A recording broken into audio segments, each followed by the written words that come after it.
Can Bnai recover all the way upwards of the 80-cent levels and potentially even test the $1 level by the end of this week? Or is this a ticker which is glory days are behind it? You should be cutting your losses and walking away from. What's up, friends? Today, we're discussing BNAI under 3 different lenses. First, we're going to be talking about the why, then the what, then the where. The why, we're going to be doing a callous breakdown as to why was this ticker running initially. The what, we're going to be doing some stock analysis. The where, I'm going to be telling you guys where to get in and where to get out. So without further ado, hit the thumbs up button. We only have one goal to be at 40,000 subscribers by the end of this year. Call me crazy. I think we can do it. With your help, anything's possible. So let's get to work. So when it comes to BNAI, guys, this is a ticker which ran all the way from 32 cents to the peaks of 85 cents pretty much. Right now, we want to analyze why was it running, because if we can figure out why it was running, then we can figure out and understand whether or not there was any longevity to this move, so then we can understand and anticipate whether or not the selling off that came afterwards was an overreaction or is it just a pullback. What is really going on, right? Well, when it comes to this company, the company did actually have some solid news. So let's go over here and let's read what happens. So it says, AI firm Bnai secures $5 million and 25 stake in a new Latin America partnership. So it says brand engagement network Bnai, an innovator in conversational AI solutions for regulated industries, today announced the completion of strategic partnership with Sky Intelligence. It says $5 million preferred equity contribution from Sky Latam to BN, recognized as IP licensing revenue, 25% common stock ownership of one board seat plus one board seat, 35% revenue share on software, SaaS services, and subscription across all industries, and exclusive government sector license in Latin America and Spain, non-exclusive rights in all other verticals, perpetual term with rights of first refusal of any sale. It says the partnership between the partnership leverages Ben's proprietary engagement language model and retrieval augmented generation to deliver compliant, localized AI solutions for public and private sectors with growing data sovereignty mandates, including Mexico's federal law and protection of personal data, Brazil's general data protection law, LGPD, and Argentina's 2025 localization rule. Sky Data is positioned to lead AI adoption in regulated markets. So very, very good stuff. Very, strategic partnership, it seems. Let's hear what Ben's BNAI, they call it Ben because brand engagement networks, but let's just call it BNAI. Let's see what BNAI's CEO had to say. He said, we expect this partnership to propel our AI into the heart of Latin America's digital transformation, a region of over 663 million people primed for AI-driven efficiencies, said Tyler Luck, acting CEO and co-founder of Ben. Okay. And he said, by teaming up with other like-minded entrepreneurs, we're not just licensing technology, we're building a scalable ecosystem supported by established business partners and their networks to help redefine public sector modernization and enterprise productivity across the continent. With our 25% ownership, board seat, and preferred equity structure, Ben is well positioned to capture recurring revenue. So solid stuff. Honestly, guys, this is pretty good news, okay? This is pretty good news. But what's really happening over here, right? So why the red sound? Well, let's talk about it. So first things first, right? Let's go over here and let's put the news, right? Let's start using a ranking system. The news, we're going to put it as very good news, okay? Now, it's not amazing news, but it is very good news, right? Now, the next thing which we want to look at is going to be the stock analysis, okay? Once we talk about the stock analysis, you will understand why we're seeing the red that we're seeing, even though the stock had amazing news, okay? So let's talk about BNAI, okay? So the stock, not the company, not Ben, but BNAI, because after all, the stock is on the company and the company's on the stock, all right? So let's talk about it. So when it comes to BNAI, guys, this is one of those stocks that, every stock, first let's talk about every stock moves based off of a simple law. Supply and demand. Supply and demand, supply and demand, supply and demand. That's it. That's all there is. That's all there will ever be. Supply and demand.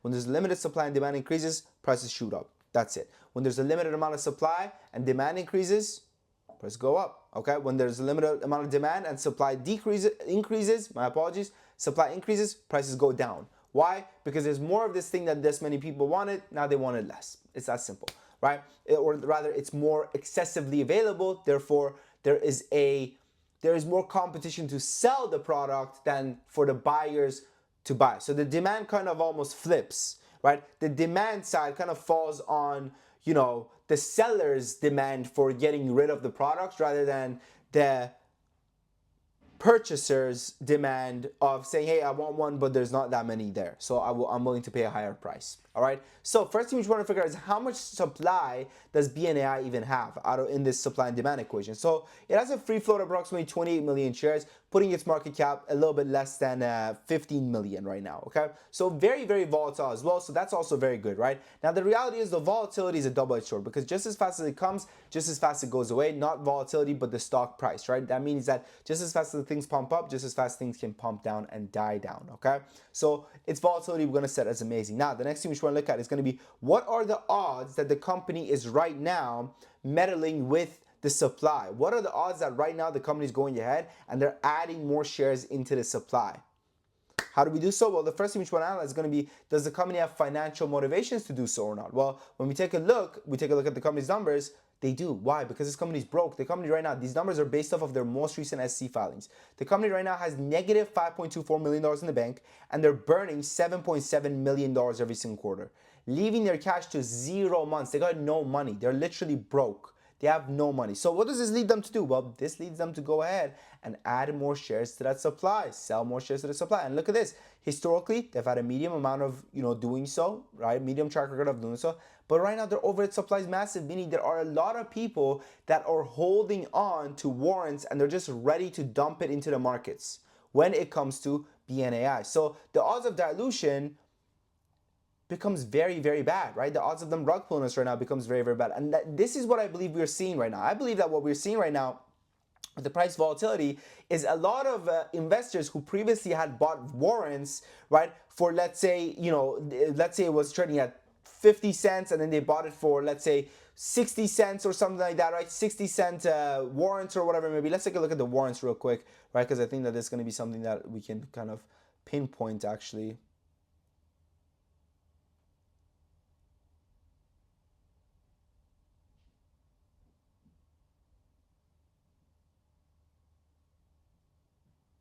Okay, interesting. Wow, look at this. So the warrant prices are sitting at $1.96. So we're not even anywhere near them going ahead and exercising this. So this is actually really, really interesting, right? But I do believe that majority of them, some of them at least, are still going ahead and diluting at maybe a reform price, right? At maybe a different price, which we haven't really heard from, but this is something that we're going to see in the future, 8K or 10K filings from the company. But I doubt what we're seeing right over here is just a bunch of selling and a bunch of shorting, okay? I think that what we're also seeing is the company going ahead and adding shares into the market. Because if we take a look over here, right, we do see that a big portion of this is actually equity line as well, right? Meaning that they can go ahead and actually have at the market offerings, right, with this equity line. So things are not as good as we would like them to be. So the odds of dilution is still terrible. Now, the next thing we want to look at over here is going to be institutional ownership, sitting at 6.8%.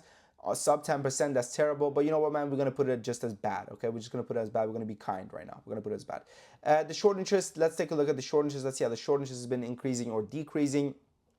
We'll go to Ortex real quick. We'll say BNAI. What does that mean?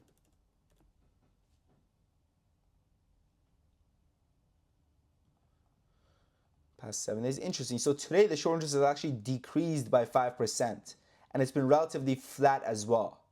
So again, right, in no shape or form is it the shorts that are selling this there. I mean, according to the data that we have based off of Ortex, and Ortex is by far the most accurate form of short interest calculation. Okay, they're known for their premium service. I mean, there's a premium service, all right?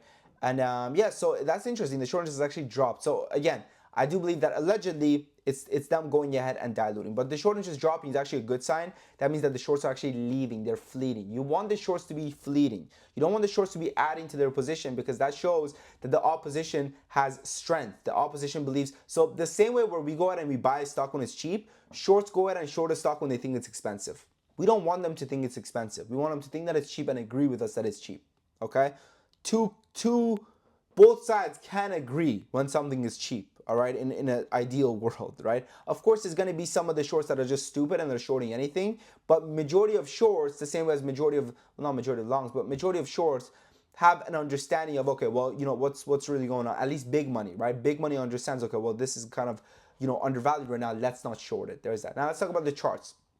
So when it comes to the charts, guys, unfortunately, the highest I see it going right now would be potentially the test of this 60 cent level to all the way upwards of this 70 cent level. I doubt it's going to get above 70 cents, man. And it breaks my heart to say so, but that's the reality of the matter, right? That really is the reality of the matter, because, you know, historically speaking, this is one of those tickers that are just pumped and dumped and pumped and dumped and pumped and dumped. And if you look at it, right, these spikes that you're seeing, these are 4-hour candles. So look, so in a period of 8 hours, it went from $2.40 to $8.40, then it came back down to $4.50, right? So this is a ticker which is used to giving us these massive wicks, right? Pumps to the upside, downside, upside, downside, upside, downside, up, down, up, down, up, down, over and over again, right? So I think it's one of those tickers that, you know, again, it will pump once again, but where is it going to pump to, right? That's going to be the question. Is it going to pump from 40 cents now, or is it going to pump all the way back from this 30 cent level once again? So we really need to wait and see what happens from here on. Now,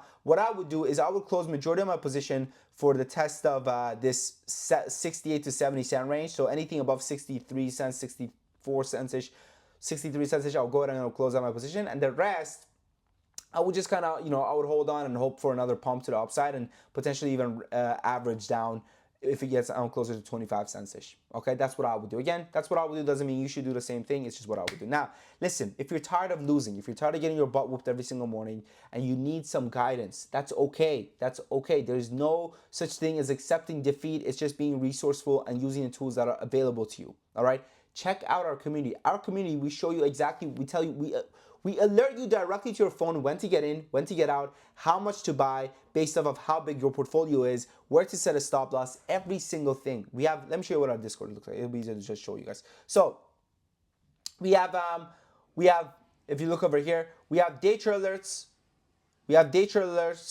swing alerts, we have option alerts, we have lessons, we have investing alerts for dividend stocks, we have crypto alerts, we have question zone, Q&A zones for us, for ourselves. You name it, we got it. And you know, we already have over 400 members coming back month after month. Let me show you what the alerts look like. So the alerts look like this, right? We give it a ticker, we give it an entry, we give it an exit, we give it a stop loss, and we tell you how many shares to buy in your portfolio. How do we do so? Well, we disclose the share size in a 10K account. That means that if, let's say you have a 50K account, you buy 5 times the shares. Let's say you have a 100K account, you buy 10 times the shares. Let's say you have a 30K account, you buy 3 times the shares, over and over and over. Simple and easy. Now this one, I did kind of play it a little scared on it. We did close a third of it at 6.8, but the rest hit our exit at 7.6. And this is an example, right?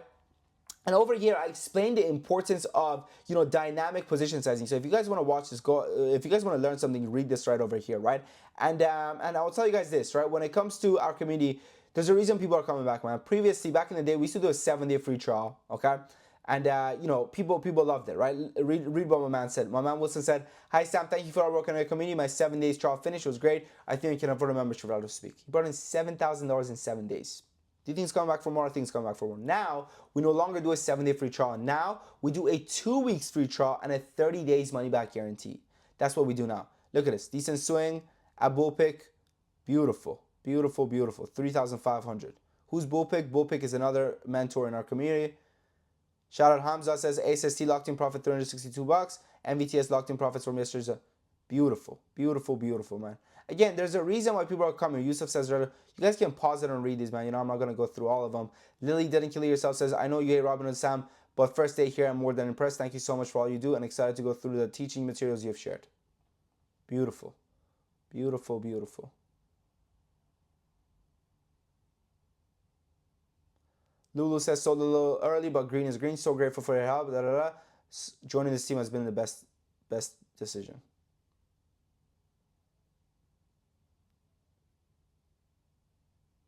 Amazing, man. Amazing, amazing stuff. Hey, folks, my second trade with the team plus 1,300 in less than an hour. $46,000 for Annie. I mean, listen, big or small, right? I mean, everyone's here and everyone's enjoying the community. This is the last one I want to read to you guys. Granny Stair says, a couple years ago, I was down in the trenches, absolutely beyond fucked, made every single mistake you can name and wouldn't learn from it, lost way more than I could afford and was so close to giving up, decided to give it one last chance to find mentors. Now I'm almost back to the green with the help of Sam and everyone else. Words can't describe it, but Sam, you helped me way more than you could know. Thank you so much for all you do on all of those shot cards. The Robin account is my own doing, really don't know what the fuck I was doing. The Moonway account I started when joining the server, truly lifesaver. So this is himself. This is him with us. Wonderful. Wonderful, wonderful. Try it out, guys. Try it out. 2 weeks free trial, 30 days money back guarantee. Next 10 members, 50% discount. Why next 10 members, 50% discount? Black Friday sale. And also, we want to reward the action takers, not the procrastinators. So take action. Once again, I look forward to meeting you guys in Top Trader Academy. And remember, don't give up, don't quit. Why? Because 90% of traders are not unprofitable. 90% of traders just quit before they become profitable. I believe in you. Believe in yourself. Your boy Sam from Top Academy.